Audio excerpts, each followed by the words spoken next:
গোপাল কিছুতেই তোমাকে রাজসভাতে নিয়ে আসতে পারবে না, কিন্তু আমি নিয়ে আসতে পারবো। কিভাবে? আমি কিন্তু কোনো পক্ষপাতিত্ব করব না। দিদি তুমি আমাকে হারিয়ে দেবে, একটু ভাবো।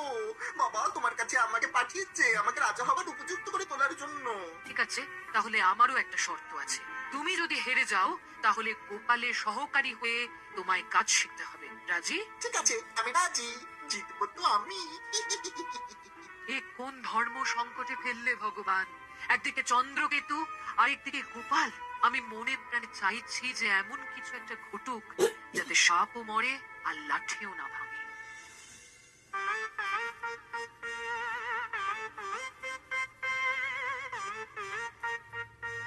ও ষড়যন্ত্রী মশাই, মানে মন্ত্রী মশাই, আজ গোপালের শেষ দিন। বাহ, বেশ। তা কিরকম ভেবেছেন শুনি? শুনুন।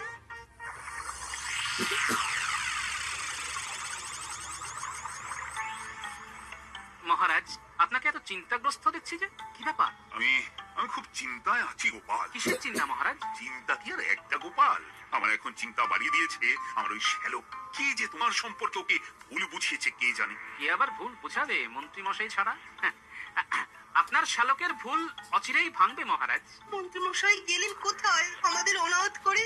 মন্ত্রী মশাইকে দেখতে না পেলে বুকটা কেমন করে। কোথায় আর যাবেন? কিভাবে আমাকে বিপদে ফেলা যায় সেটাই করছেন। বাহ বাহ বাহ, খুব ভালো ভেবেছেন শ্যালক। এবার আপনাকে একটা হালকা উপর পাতলা করে জ্ঞান দিই। পাতলা করে দেন, এখন আমি আপনাকে ভারী জ্ঞান দিই। রাজসভা যান, আপনাকে না দেখতে পেলে মহারাজ মানে আমার জামাইবাবু কিছু ভাবতে পারেন ষড়যন্ত্রী মশাই। মন্ত্রী মশাই আপনি রাজসভায় যান, তারপরে আমি ঢুকবো। বাবা, কি চারেন চারেন কথা! হ্যাঁ, যাকে গোপালকে দাঁড়ালেই আমার আনন্দ। তারপর এই শ্যালককে বুঝে নেব। আমি এখন রাজসভাতে গিয়ে মহারাজের মন মর্জি বুঝি। আমার মন্ত্রীটা গেল কোথায়? এই এক মন্ত্রী হয়েছে, মাথায় জিলেবি নিয়ে ঘুরে